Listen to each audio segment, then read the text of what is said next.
ఇదిగోండి మేడం, పిల్లలకి ఆల్రెడీ చాకెట్‌లో మత్తు మందిచ్చి పడుకోబెట్టాము అని అనగానే వెంటనే వాళ్ళ స్కూల్ బ్యాగ్స్‌ని తీసి సరియు చూస్తూ ఉంటుంది. అప్పుడు వెంటనే ఆ స్కూల్ బ్యాగ్‌లో ఫోన్ చూడగానే ఒక్కసారిగా సరియు షాక్ అయిపోతుంది. చూసారా? ఏం చూసారా మీరు? చూడండి, ఇదిగోండి మొబైల్. దీంతో లక్ష్మి పిల్లలని ఎక్కడ ఉండారో ట్రాక్ చేస్తుంది. మీకు ఆ మాత్రం తెలీదా? ఇలాంటివి ఇలా పెట్టుకుంటారని నాకెలా తెలుస్తుంది మేడం?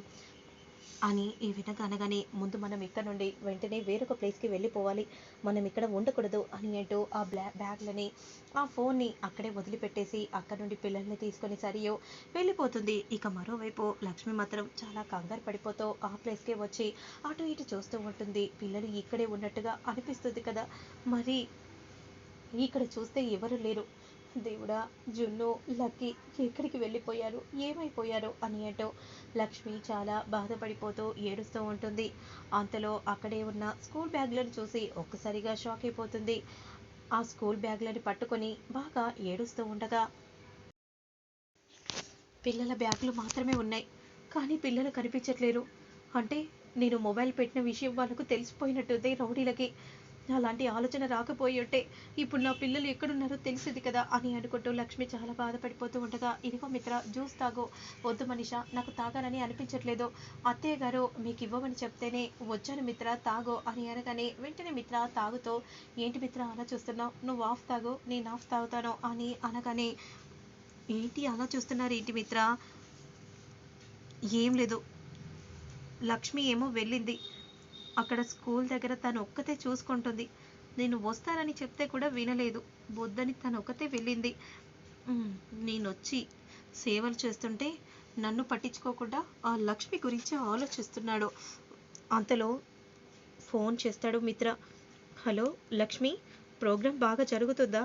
బాగా జరుగుతుందండి. సార్స్ వచ్చారా? ఇంకా రాలేదండి, వెయిట్ చేస్తున్నాను అని అంటూ బాధపడిపోతూ ఏడుస్తూ చెప్తూ ఉంటుంది. సరే మిత్ర, నువ్వు ఫోన్ మాట్లాడుతూ ఉంటూ, నేను ఇప్పుడే వస్తాను అని అంటూ మిత్ర వెంటనే మనీషా వెంటనే అక్కడి నుండి వెళ్ళిపోతూ ఉంటుంది.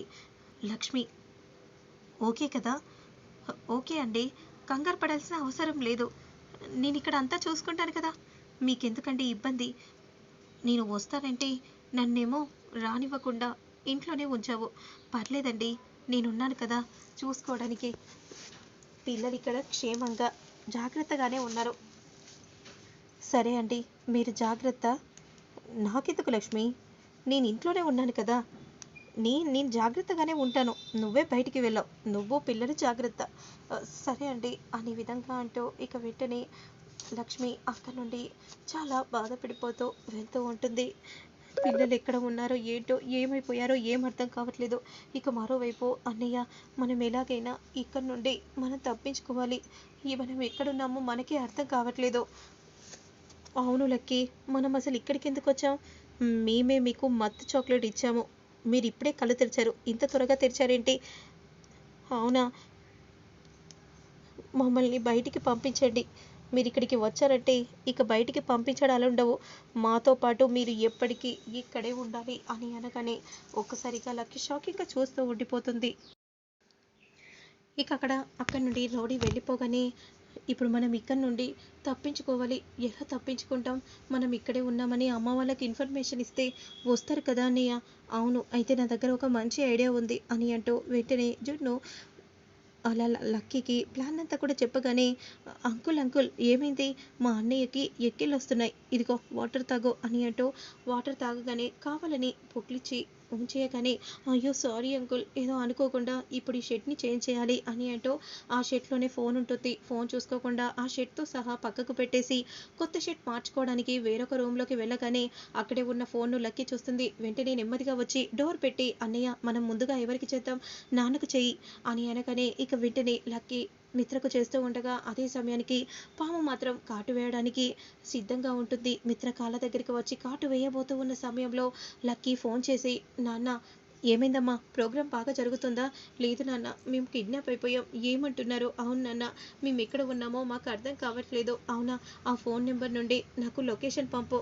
సరే నాన్న, ఇప్పుడే మీకు లొకేషన్ సెండ్ చేస్తాను, మీరు త్వరగా రండి నాన్న, ఇప్పుడే వస్తున్నానమ్మా అని అంటూ పరిగెత్తుకుంటూ వెళ్తూ ఉంటే, ఎక్కడికి మిత్ర, ఎక్కడికి వెళ్తున్నావు? పిల్లలు ఆపదలో ఉన్నారమ్మా, అసలు ఎలాంటి కాంపిటీషన్స్ లేవు. మన పిల్లల్ని కిడ్నాప్ చేశారు. ఏంటి మిత్ర ఏమంటున్నావు? అవునమ్మా, నేను వెంటనే వెళ్ళాలి. నువ్వెక్కడికి వెళ్ళడానికి లేదు మిత్ర. నాకు నా పిల్లలు ముఖ్యం కదమ్మా. ఎక్కడికి వెళ్ళకూడదంటే ఎలా చెప్పు? అది కాదు మిత్ర, నేను చెప్పేది విను. ఏంటమ్మా నువ్వు? అయినా కన్న తండ్రి పిల్లల గురించి ఆలోచిస్తాడు కదా. పిల్లల ఆపదలో ఉండగా నేను వెళ్ళకుండా ఉంటే ఇక ఈ ప్రాణం ఎందుకు? అయినా ఎందుకు అంతలా నన్ను ఈ ఇంటి నుండి వెళ్ళనివ్వట్లేదు? ఎందుకంటే ప్రతి త్రయోదశి నాడు నీకు గండాలు ఎదురవుతాయి మిత్ర. అందుకే అందుకే మిత్ర ఎక్కడికి వెళ్ళొద్దని అంటున్నాను. పిల్లల్ని కాపాడకుండా ఉండడం ఈ ఇంట్లో అలాంటి ప్రాణం ఎందుకమ్మా? అవసరమైతే మేము వెళ్తాము. వద్దమ్మా, నేను వెళ్ళి నా పిల్లల్ని కాపాడుకోగలను. ఎందుకు మిత్ర అంతలా అత్తయ్య చెప్తుంటే ఆపొచ్చు కదా. నీకు కడుపులో బిడ్డే లేదు, అబద్ధాల మాటలు మాట్లాడవు. అయినా నీకో బిడ్డ ఉంటే తెలిసేది ఆ బాధ ఎలా ఉంటుందో నీకేం తెలుసు అని అంటూ అక్కడి నుండి వెళ్ళిపోతూ ఉంటే అరవింద చాలా కంగారు పడిపోతూ ఉంటుంది. ఇక మరోవైపు మాత్రం పిల్లలు ఎక్కడ ఉన్నారో అర్థం కావట్లేదు. పిల్లల బ్యాగ్స్ ఇక్కడే పడిపోయాయి అని అనగానే అప్పుడు వెంటనే జున్ను ఫోన్ చేస్తాడు. అమ్మా, జున్ను ఎక్కడ ఉన్నావురా? ఏమైపోయారు? మమ్మల్ని కిడ్నాప్ చేశారమ్మా. నేను మీకు లొకేషన్ సెండ్ చేస్తానమ్మా, త్వరగా వచ్చేసేయండి. మాకు చాలా భయంగా ఉంది. నేను త్వరగా వచ్చేస్తాను. వచ్చేంత వరకు ఏదో ఒకటి వాళ్ళకు చెప్పి మేనేజ్ చేయండి. సరే అమ్మా, ఖచ్చితంగా మేనేజ్ చేస్తాము. రేయ్, డోర్ తీయండి. డోర్ ఎందుకు పెట్టారు? మేము తీయం, మాకు చాలా భయంగా ఉంది. మీరు మమ్మల్ని చంపేసినా చంపేస్తారు. చంపేయం కానీ ముందు డోర్ తీయండి. అయినా అమ్మ నాన్నలకు ఇన్ఫర్మేషన్ ఇచ్చాం కదా, ఇక్కడే ఉంటే వాళ్ళకు కూడా అనుమానం వస్తుంది. డోర్ తీద్దాం అని జున్ను అంటూ ఉంటాడు. ఇక మరోవైపు మాత్రం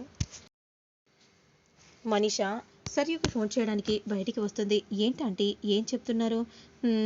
ఏముంది, ఆ లక్ష్మి కూడా వెళ్ళింది కదా, వీళ్ళు ఎక్కడికి వెళ్ళారో తెలుసుకుంటుందేమో అని అనుకుంటున్నాను. అందుకే ఆంటీ సరియుకు ఫోన్ చేస్తాను అని విధంగా అంటూ ఫోన్ చేయబోతూ ఉండగా, ఏంటంటే బుస్ బుస్ అంటున్నారు? నేనెందుకు అంటున్నాను బుస్ బుస్ అని అని దేవి అని అంటూ ఉంటే వెంటనే వెనుతిరిగి చూడగానే, ఆంటీ ఆంటీ ఏంటి, ఏమైంది? పాము ఆంటీ, పామా అని దేవి అని అనగానే అంతలో పాము కాటు వేసి అక్కడి నుండి వెళ్ళిపోగానే అమ్మా అని గట్టిగా అరుస్తుంది. అప్పుడు వెంటనే అరవింద జయదు పరిగెత్తుకుంటూ వస్తారు. ఏమైంది, ఏం జరిగింది దేవి అని? పాము కాటు వేసింది బావగారు, ముదురుష్టపు పాము. నన్నే కాటు వేయాలా? నేను చచ్చిపోతానేమో, నాకు బ్రతకాలని ఉంది. ఇక్కడికి పాము ఎలా వచ్చింది? ఇప్పుడు నన్ను బ్రతికించండి. రక్తం పీల్చి ఏదో ఒకటి చెయ్యి. అమ్మో, నీ రక్తం నేను తీస్తే ఇక అంతే సంగతి, నేనే చచ్చిపోతానంటే. అంటే ఏంటి మనీషా, నేను చచ్చిపోతే నువ్వు చూడాలని అనుకుంటున్నావా? మనీషా, ముందు హాస్పిటల్కి తీసుకెళ్ళు అనే విధంగా అంటూ వెంటనే దేవయానిని హాస్పిటల్కి తీసుకెళ్తూ ఉంటే, అసలు ఈ ఇంట్లోకి పాము రావడం ఏంటండి? కొంప తీసి మిత్ర మిత్రకు గండం కదా, మిత్ర మిత్రను కాటు వేయడానికి వచ్చింది ఈ పామేనా అని అరవింద అంటూ షాకింగ్గా జయదేవ్ని చూస్తూ ఉండిపోతుంది.